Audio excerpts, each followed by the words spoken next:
What is up? What is going on? This is Teflon, and in today's video, I'm going to be focusing in on the third and final article written by the guys over at FIFA Soccer Blog.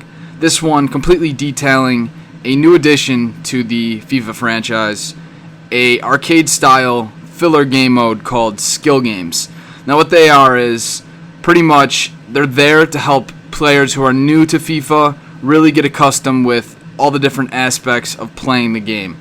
So, for example, there are 32 games, skill games, across 8 sections: penalties, ground passing, lobbed passing, dribbling, shooting, advanced shooting, crossing, and free kicks, each with 3 tiers: gold, silver, and bronze.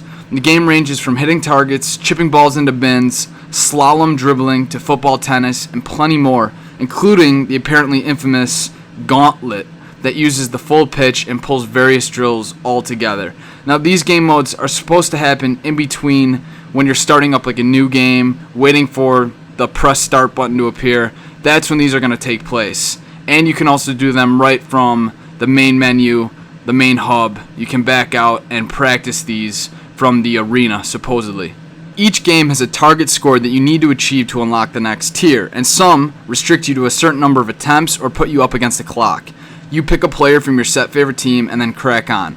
The games chosen for you are kind of random initially, but they will start to push you towards skill areas you've not made much progress in eventually. If you don't want to have them generated for you, or there's a skill game you specifically want to work on, you can access them from the main menu, going into the skill game hub to manually select challenges. For most players, the bronze challenges will be a breeze, but as you progress further, you'll see plenty of variables chucked at you and keep you on your toes. That could be anything from adding defenders that are actively trying to block your passes at targets, giving you a smaller area to work in, reducing the number of attempts you have, or by turning the control settings to manual.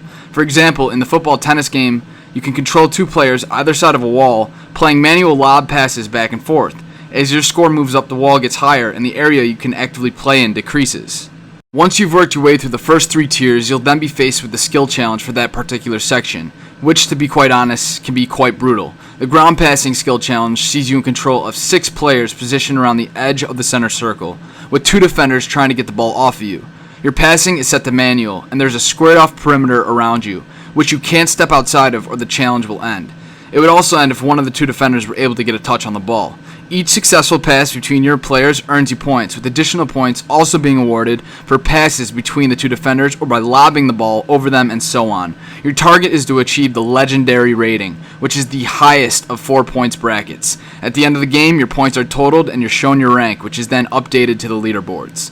The leaderboards can be used to compare your rank against your friends or the global lists, and offer some incentive to return to completed challenges if you're keen to stay at the top. All in all, overall, the skill games are a pretty cool new addition to FIFA 13, and certainly more fun than just messing around in the arena pre-game. In terms of practice, they're a great idea too. For example, one challenge puts you just outside the area and fires crosses at you, allowing for plenty of volley practice, something that's hard to replicate in a normal match in such volume. The fact that they'll slowly show people the wider range of controls, such as manual settings and crossing modifiers, can only be a good thing, really, and the leaderboards have the potential to keep you coming back to skill games if EA can get a notification system working. But all in all, that's the wrap up of the skill games, the new edition FIFA 13. This has been Teflon, guys. Hope you enjoyed the video. Go ahead and leave a like, subscribe if you want. Peace out.